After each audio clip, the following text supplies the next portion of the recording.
ไปขนมละมาตามมาพี่น้องกองวิศนาก็เห็นแล้ววิศนาเห็นแล้วบ่บอกใครเจ้าสีเลือกไหนดิ เจ้าสีเลือกกองหรือเลือกโอ้เนาะบอกจริงนะโอ้เขาใช้ได้นี่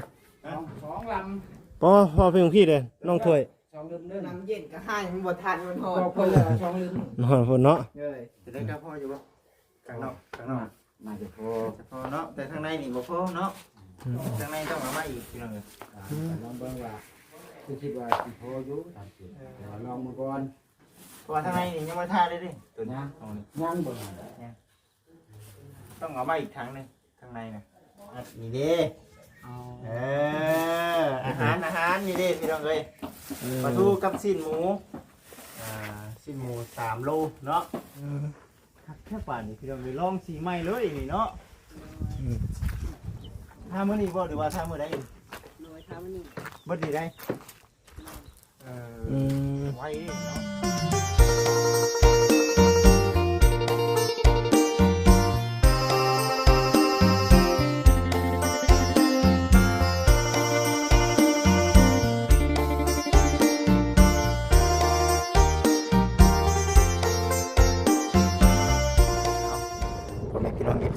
ทุกท่านกับทักทายสบายดีเด้อกับสบายดี FC บัดจุกุสู่คนฝั่งลาวฝั่งไทยทั้งต่างประเทศพ่อกับบ่จิตคือเก่าอีกเด้อพี่น้องเด้อโอ้ฮานคืองามแท้ละบาดนี้เนาะพี่น้องเนาะได้ผ่านอยู่บ่สีนี่โอเคอยู่บ่งามอยู่เนาะงามตัวนี้ตรงปกยุตัวนี้เนาะสบายดีโอ้ลืมเบิ่งเลยผมขับรถมากินนี่ตัวเดี๋ยวก่อนสัน FC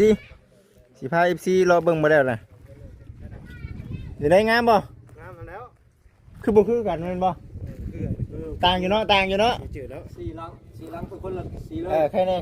เนาะเอา FC สบายดีเนาะสีนี่ต่างกันอยู่สีทะเลเนาะสีทะเลนั่นนิดนึงเป็นบอลต้องเจอผ้าเทาเนาะยังใส่สีเทาอยู่บ่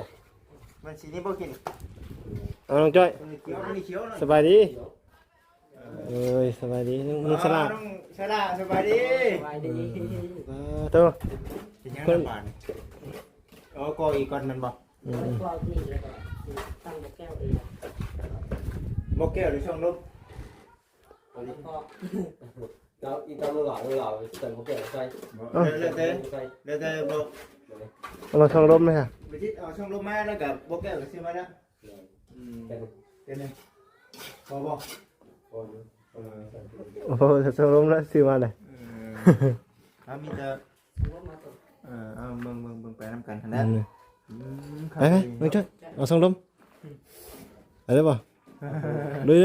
ลยป่ะเอาช่องลมไปไปคนป้าน้องไปพอดีว่าทั้งทำให้เพิ่นเนาะเพิ่นผ่านขึ้นมาให้ประจิตซื้อช่องลมกับบ็อกเกี้ยวนี่โอ้บ็อกเกี้ยวยังบ่คือกันสลับลายน้องถ้วยมาเพื่อนน้องถ้วยเป็นยังไงก็เดี๋ยวเลยเนาะโอ้ทำไมเก็บของออกเลยเพื่อนน้องถ้วยถือว่าแล้วเลยติอันน้ำใส่เรียบร้อยมาว่ามาน้ำมาดินแล้วเราถ่ายดินน้ำกันบ่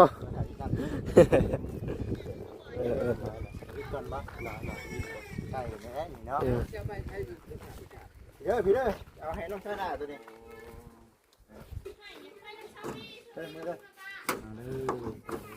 เฮ้ย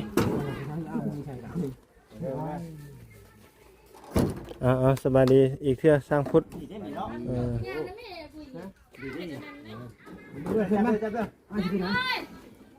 สบายดีแล้วน้องไม้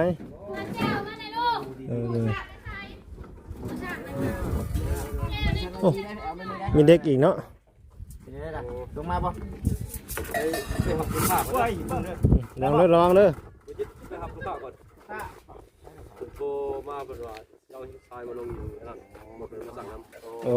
ลูกค้าเพิ่นต้องลูกค้าเพิ่น นักที่เราแก้ว เอาลงใช้ดิ เอาไปไว้เฮือนน้องสระเด้อจ้ะโอเคจ้ะแก้วโอเคเดี๋ยวคุยกับน้องๆเพิ่นก็ได้เนาะ อืม ส่งลมอันนี้ของน้องสระเบิดเลย อืม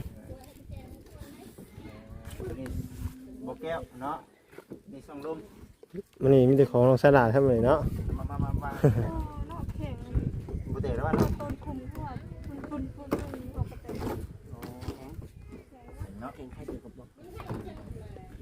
ว่ารา ใคร คา จะไปนำเงินชาวพี่แพงหมด แพงกว่าบ่ได้อยู่แล้วเนาะ ใส่ล้อเอาไง บ่ ใส่ล้อ บ่ น้องที่บ้าน แต่ก่อนเราไม่ได้แล้ว ก่อนเนาะ ไปยัง ก่อน จะมากับเบิ้ลหน้า ใส่ส่งลมบนน้ำนั่นแน่เนาะตัวนี้น่ะสิ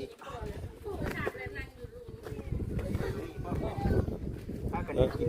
อย่างนี้ น้ำเนาะ แม่นเนาะ พุ่นเนี่ยยังมันกองวิศนา พิจารณาตัวนี้ ต้องให้น้องดาเปิดเบิ่งอ่ะสะพายน้องดากองวิศนา พิจารณา ของขวัญ ขวัญนี่โอ้ แต่มาบอกไป นั่นดิพี่น้อง คนน้องโลใช่บ่ รอคนเอารอมาใส่ โอเคบ่ใส่ล้อนี่ยังสิแตกใส่รถมาเองดิ เนาะเมื่ออยู่ ไปขอ มาเอาทียังนี่อันแตกที่น้องดา มันนิ่มได้รถเนาะ นั่นพี่น้องพี่น้องเลย มันบ่ได้นิ่มมันจะได้ ได้อยู่ได้อยู่ ได้ป่ะ จะได้ พี่น้องขนาดพิเศษตัวเย็น ชั้นลอยเด้อขวดหนึ่งเด้อ ขายน้ำกินน้ำอยู่เนาะ ขายแล้วกินได้ ไปกิโล ได้ป่ะ บ่แม่นเลยน้ำได้น้ำได้มันเป็น ใครกันทีกินอย่างนี้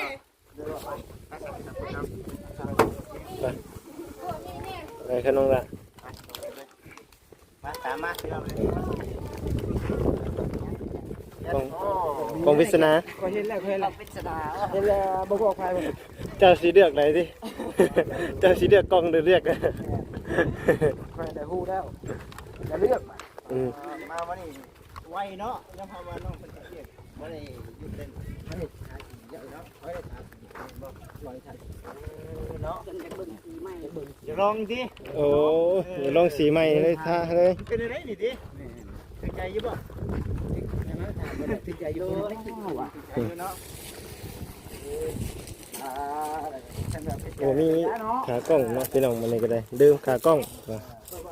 จับเอาเนาะกะกล้องอยากชันเนี่ยพี่น้องเนาะขอโทษขออภัย FC หลายๆเนาะพี่น้องเนาะมือจับเอาเนาะพี่น้อง เอาบอกกับเด็กพี่น้อง FC ไปหน้าบ้านบ่เป็น หน้าบ้านผมจังเย็นเนี่ย สีเด้ ไป ไป บ้านนี่ได้หน่อยเอาสีถึงนี่ได้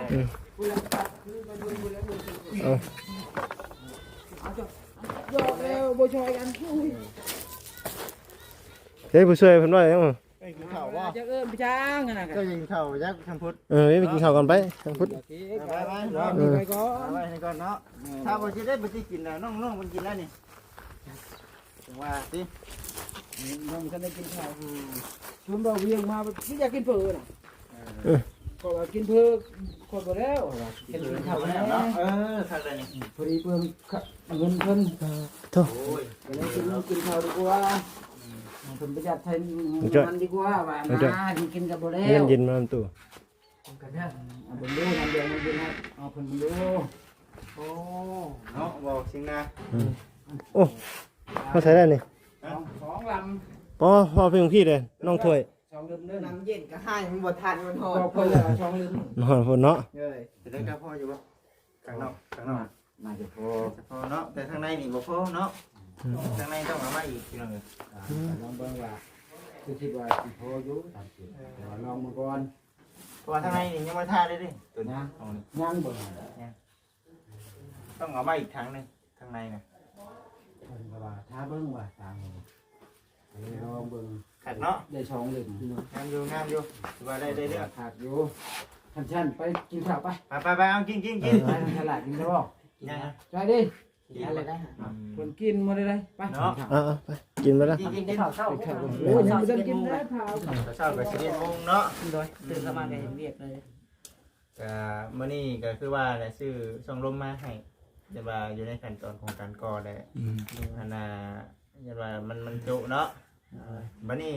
ในเรื่องของน้ำเฮานี่เฮาสามารถก่อขึ้นได้บ่บัด โดยได้ ได้เลยเนาะ โดย ของน้ำแล้วก็ช่องลมเฮาก็มีแล้วเนาะอ่า อ๋อหอนเลย เอาเนาะ แต่คือแต่ เด็กคือแทนเนาะ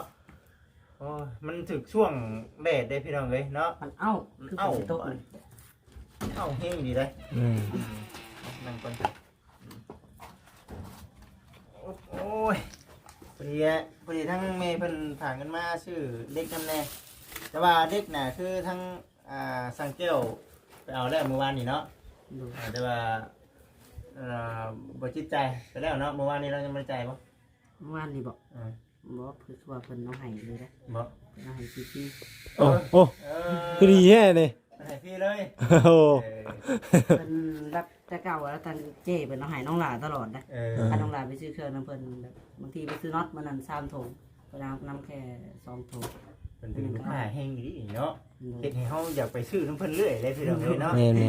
เล็กกับ3เส้นเพิ่นบ่เอาเงินนำสถีบเด้อ เอาไปเลยสิ เอาเลยเพิ่นว่าน้องหลาก็ยังกอบใจเพิ่นอยู่เพิ่นใจดีเจ้มัน เนาะก็พอดีบ่จิตเลยเอามาเพิ่มอีกเนาะเมื่อวานนี้เอา3เซน โดย มื้อนี้ก็3พอดีเป็น6พี่น้องเอ้ยเดี๋ยวว่าเอามาเพิ่มอีกเอาเล็กมาเพิ่มแล้วก็ซื้อน้ำให้น้องใส่ตู้เย็นและเจ๊ใส่ตู้เย็นไว้เนาะ โดย รายการนี้น้ำแน่เนาะพอได้ใส่ตู้เย็นเนาะสิบ่มีน้ำแข็งก็พอใส่ตู้เย็นแล้วมันก็เย็นอย่างมันดอกเนาะ โดย ในกล้องไม่ใช่ยังบัดนี่ ในกล่องนี่โอ้ ยังงงๆอยู่เด้อก ล่องนี่เอาให้เอามีแนวใส่บ่ถุงยางมีบ่หรือว่านี่เด้ เอา อาหารนี่เด้พี่น้องเอ้ย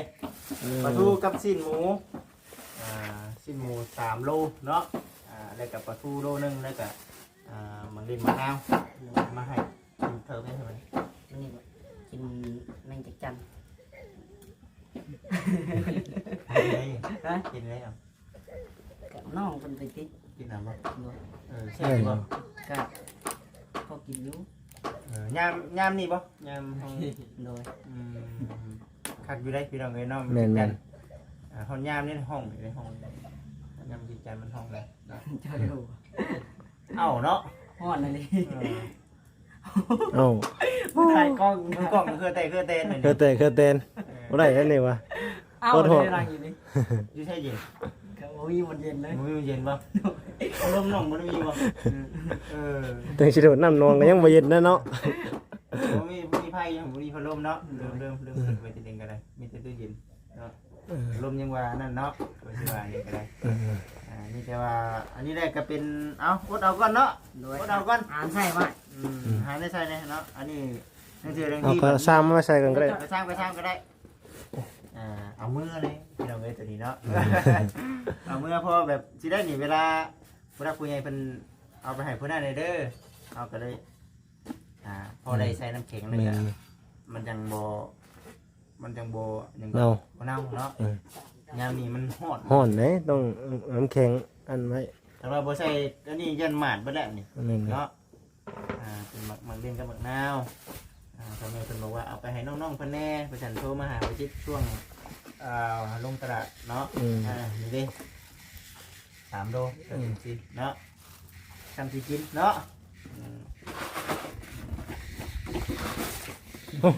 แมงจันอยู่ในเฮือนมีบัดนี่ จะยืนเรื่องกับมีดิดีแล้ว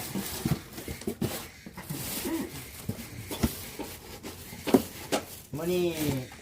เริ่มก่อทั้งของน้ำมื้อนี้เนาะ โดยทาสีน้องเคยทองเพิ่น ทาสีบ่ดิ โดย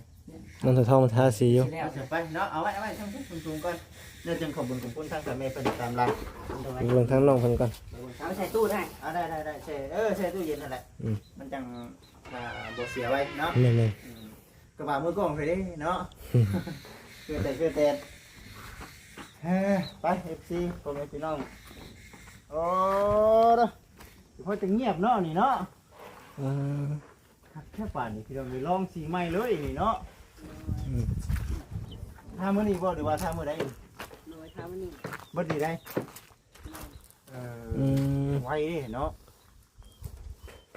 โอ้เป็นฝ้าเท่าได้บ่ใช่ไหมฝ้าเท่าแล้วล่ะ ข้าวสีเทา ฝ้า บ่ ยังก่อนน้องลองมาใส่ โดยแม่นแล้วเขา เนาะฝ้าเท่าเนาะ โดย อืม เท่าเนาะ อ๋อสีเทาปนสีคือของน้องจ้อยปนน้ำเนาะ ต่างกันได้นี่ เออ เนาะ ต่างกันอยู่หน่อยนึงแต่บางไกลก็อยากนั่นอยู่คล้ายๆกันตัดกัน ถ้าฉันกับบ้านน้องๆเพิ่นอยู่ ตีนนี่คิดเอาไอ้ว่าน้องมาสีหยังตีมันนี่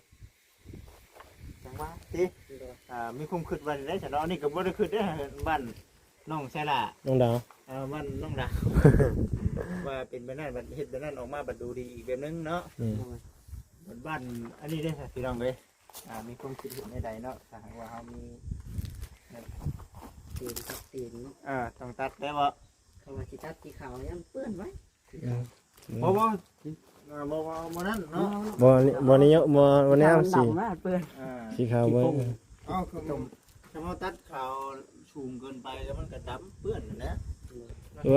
เอาสีเข้มกว่านี้ก็ได้เนาะเอาสีฟ้าเข้มนะ น้องลองว่าคิดเบิ่งให้ถ้าหากว่าตัดคือน้องลาว แล้วน้องจ้อยตัดบ่ทันน้องจ้อยก็ สีมันแต่ว่า แม่สีขาวครึ่งเนาะสีขาวครึ่งให้มันเข้ากับตัวนี้คือกันเฮาก็ได้ อืม เฮาก็บ่แม่นว่าเฮาเย็นแบบใดเนาะของเฮาก็มีเด้นี่เด้มันมีตั้งแต่ใดมา ได้เนาะ มาซิราเฮามีแต่ใดมาเด้เฮาเฮ็ดให้มันนาเข้ากันกับมาซิราว่าซั่น อืม สีขาวเฮาก็ต่อไปไปใช้สีขาวอยู่แล้วนี่แม่นบ่ เดี๋ยวขาวอยู่แล้ว ยันแม่นเด็กสไตล์เดียวกันอยู่เนาะเด็กสไตล์เดียวกันอยู่กับมันสีพื้นมันคันตัดบ่งามกับสีบ่แก่กว่าคันบ่เข้าถึง เอาในตัดแห้งได้นี่ โดยต้องตัดแห้งๆ ตัดแห้งได้คือบ้านน้องดาวมันได้เด้อ สีตะมูจะว่าโอเคบ่ตัดตีน โอ้ตัดไปเลย เนาะ อันนั้นมันเป็นสีหมูนั่นวะ บ่มันจะคล้ายสีแดงๆเลย อ อันตะมูมันเข้ม ลองตัดคลิปไปเบิ้งเนาะลองไปเอาตัดทูบเบิ้งเนาะลองไทยก็จะตัดทูบมาเม็ดสีเบิ้งเนาะ ลองใช้ให้เบิ่งก่อน นี่จะให้ทางเจ้าของบ้านว่าโอเคแล้วแบบนี้เห็นแล้วเป็นอะไรคือบ้านน้องเสือทองสมมติว่าคำว่าตัดเนี่ยจะเอาสีไปคือน้องดาวกับบ่คือยิ่งเนาะมันคนนั้นเนาะสี เอาสีได้บ่นี่ฉันน้องถ้วยสีเทาคอนบ่ดี เอาอันนี้มันเป็นสีเทาเนาะ สีฟ้าเลย แม่น เป็นสีทะเล สีทะเล ทะเลนี่นะ ฉันนะ เนาะ ว่าฉันจะของเพื่อนเนาะขึ้นไปดีเด้อพี่น้องเลยเนาะ ตอนแรกก็น้องคอน้องถ้วยทอง รู้ว่าน้องเพิ่นสิได้หรือบ่ได้ โบกแล้วท่านโบก บุกก็ยังบ่ทันได้บุก ว่าแล้วกันคอน้องถ้วยทองยังบ่เช้าเนาะ ยังนะยังบ่ถึงเวลาไปซั่นงามเนาะบอกไปว่าก็งามพี่น้องยังสีนี่บัดนี้เนาะสีนี่มีเดี๋ยวสิลองคิดเบิ่งก็ในความคิดว่าสิบ่เอาแบบคือของนั่นดอกยามันออกแบบคือของน้องดาวเนาะ แม่น เพราะว่าในบินตะกี้ในเข้าขึ้นตะกี้นะว่าสิเอาแบบเดียวกันนั่นแหละแต่ว่ามันออกแน่นะเดี๋ยวสิลองหาเบิ่งก่อนโอ้งามเนาะโอ้ครับก็เริ่มต้นจากตัวนี้เลยเนาะทางนั้นยังเนาะอยู่มันยังแดดตอนแรกทาไปแดดดิทา ยังเท่านี้บ่สียังเท่านี้บ่ บ่ได้ไม่ลายอันนี้ทางนึง กาว่านั่น หอบเบิดแล้วบ่ ถอกแดงครึ่งถอกแดงครึ่ง น้องๆเอาใส่น้ำบ่น้ำปุ่นเนาะกะว่าจังไดสิส่งอยู่บ่ จักคนยัง ทนฝนอยู่บ่ เพื่อได้เพื่อนครัวพร้อมเนาะว่าแม่นบ่บางคนคนละแบบบ่ เป็นโคกับซีเดียว ต้องเป็นอันเดียวกันเด้เนาะ เบิดเลย เพราะว่าเพื่อนน้องจ้อยก็ยังอันเดียวกันเด้ เอาเลยคนละสีดิ เบอร์มันไว้ ใส่คนละสีน้องใส่ล่ะ ได้ก็ได้ที่ทั้งเนาะเป็น ตั้งใจไว้เลย ที่การเพลงเนาะ เบอร์มันเฮียเซ็ต เนาะ ชื่อเบอร์มาได้เลย ได้สีบ้านน้องอนาสระเพิ่น ดู เจ้าเอาเบอร์มันเนาะ ดู จะได้แบบ ดูเบอร์เอาพิกเบอร์ก็ไม่ติด ถ่ายไว้ก่อนพี่น้องย่านเพื่อย่านมันบ่พอเพื่อนครัวแหละเฮาเอามาใหม่จ้ะมันสินั่นนี่เนาะว่ามันต้องใจขี้เดียวกันกับมันนั่นได้ใช้โทรศัพท์เจ้าบ่ใช่ไหมเป็นยัง เวลาได้จ้ะเวลาได้จ้ะ พอเลยดิ พอละ จางได้ตี ใส่ก็สีท่าถึงน้ำเนาะ หมกแก้วหรือยัง ถ้าไปเลยโอเคเนาะ สบายเลยถ้าแล้วเรายังไม่ได้เป็นเต็มเอาขูดออกง่ายนะ ง่ายอยู่ป่ะ ง่ายขนาดท่าหนาแล้วบางขูดออกเนี่ยทำที่หนาเนี่ยเอาขูดง่ายเอาจีบเอาได้แบบเป็นยางเอาเดี๋ยวแต่น้องๆเป็นเคยเห็นเนาะอันนี้แหละถือว่างามแล้วพี่น้องเลยเดี๋ยวมื้อนี้ให้มาแต่เวะหาน้องดาวเพิ่นเนาะหาน้องดาวเพิ่นอยู่คลินิกมันอยู่สุขศาลา คลินิกลูกศึกษาละ ก็เลยหาน้องเพิ่นนะครับเวะมาน้องเลยงามเนาะครับ คือมุง งามแล้ว แล้วจังหวะยังย่านอยู่เนาะว่าโอ้ย ก็จะเป็นจีนได้มาท่ากันแล้วงามอยู่ งามอยู่ตัวนี้แต่ว่าสีทางในมันจะบ่ตรงปุกบ่ได้มันจะหาจะได้เฮาได้ทาได้เด้ ถ้าข้างใน ยังบ่ได้เบิ่งบ่ ยังแล้วได้แล้วบ่ได้แล้วนี่ยังบ่เห็นได้นี่นะ ไปเดี๋ยวสิพาไปเบิ่งเบิ่งได้มัวแต่จบคลิปเนาะมามัวแต่จบคลิปบ่สิงนาเอ้ยเนาะทางในไปท่วงน้ำกันไปไปท่วงน้ำกันเอามัวแต่จบคลิปเนาะมาท่วงน้ำกัน โอ้เนาะบ่ได้ฮู้เลยนี่หากันเอาข้างในท่าแล้วบ่นี่นะพี่น้องเอ้ยเนาะทางวันนายังบ่ฮู้เลยนี่ได้แล้วนี่สียังเลยอ่ะ ได้สิยัง สียังเลยสีไข่บ่ สิไก่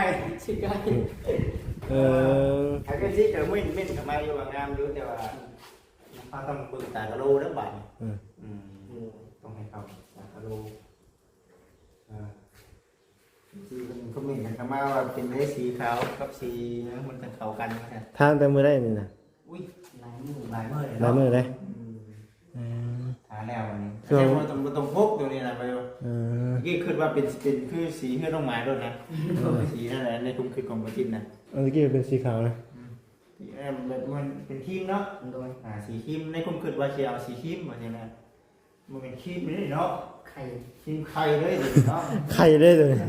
สีม่วงสุก สีม่วงชุบแล้วนะ แต่งามอยู่ตัดตีนมันนี่งามเลยนี่ ลองเบิ้งมันยังบ่ได้เนาะ ลองตัดสีข้างนอกเนาะจะว่าเข้าไปยักอันตีนมันนะ เอาสีนอกว่า ดังว่าแล้วแต่เจ้าของเพื่อนเพิ่น เดี๋ แต่ ยวจะของเพื่อนจ้ะ แม่น คือกับตัวนอก ตัวสีทานอกเนาะมาเล่นเลยท ๆนี่ ำยันเข้ากันอยู่ครั้งเบิ้งเบิ้ง แม่นเบิ่งไปเนาะตอนนี้ยังทาสีไปก่อนแล้วก็ อันตัวนี้เรื่องการตกแต่งเนาะเดี๋ยวผมทำงานน้องสระกับทางทางแก้วใช่ออกคุ้มคิดเองชัดพี่น้องไปตัวนี้บริจิตออกคุ้มคิดเห็นแล้วยังบูถูกใจน้องขนาดนี้ บอกว่าไหนก็ได้ เขาป้องกันไว้ดีกว่า ดีก้ำกันไว้เนาะ มีแต่ว่าให้ทั้งน้องกับทางแก้วคือเบิ้งเนาะหรือว่าเหตุใดมันสีงามอะไรทีนี้มันเป็นงามได้แบบสีของมัน งามนะแต่ตัดสีข้างนอกเลยมันสิคืออยู่แต่ลอง ลองเบิ้งลองหาวิธีเบิ้งว่าเหตุใดมันสีได้นะนี่ก็คือว่าสีข้างนอกบริจิตว่าโอเคเนาะงามอยู่ในความคิดเลยแล้วก็ในเรื่องสีตัดนี่แหละบัดนี้ มาเบิ่งมาทางนอกสิเป็นจังไดเนาะไม่ใช่ล่ะนั่นเป็นเดียวกับน้องดาวกันนาสีคล้ายๆกันพุ่นแหละพี่น้องเอ้ยเนาะหรือว่าเอาสีอื่นมาแม่นนับเนาะมันสิเป็นได้คือกันได้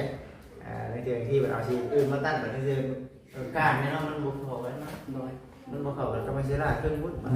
ต้องแบบเดียวเลย การคือการขาวกันของประตูขาวกันยุบบอลได้นะคนเท่ากับสีใส่ของขาวอยู่แล้วนี่นะในกลุ่มขึ้นเดิมพี่น้องเด้อเนาะตัวนี้บัตรนี้เงินมีคำหมดแหละนี่ก็ได้นี่งบถือว่ารอบนี้ก็ถือว่าน้องๆเพิ่นสิได้ก็ตัวนี้ก็คือสีเห็นบอลแล้วเนาะเพื่อนคู่นี่น้องคือว่าอย่างไรก็ว่าแล้วบ่ไม่ก็ ก็บ่แล้วต้องมีอีก บอกว่าอันน่ะเครื่องเข้านะ เครื่องพอ พอเนาะ นวลปูนกับพอปูนลายลูกปูน ปูนเนาะบล็อกเฮาบล็อกแก้วซองลมเล็ก นวลครบ ถูกไปแล้ว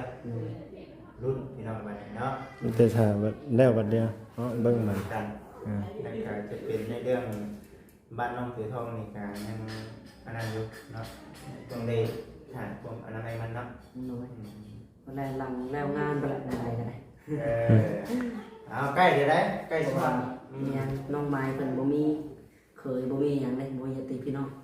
สำนุงหลานเป็นเจ้าภาพเลยบัดก็ควรทั้งนี้แหละซอยเด้ทำบุญนำกันมีแต่ว่าเป็นอันนี้ก็ทำบุญกันโดยกินกันมีเบิด ช่ำเจ้าภาพเนาะวันนี้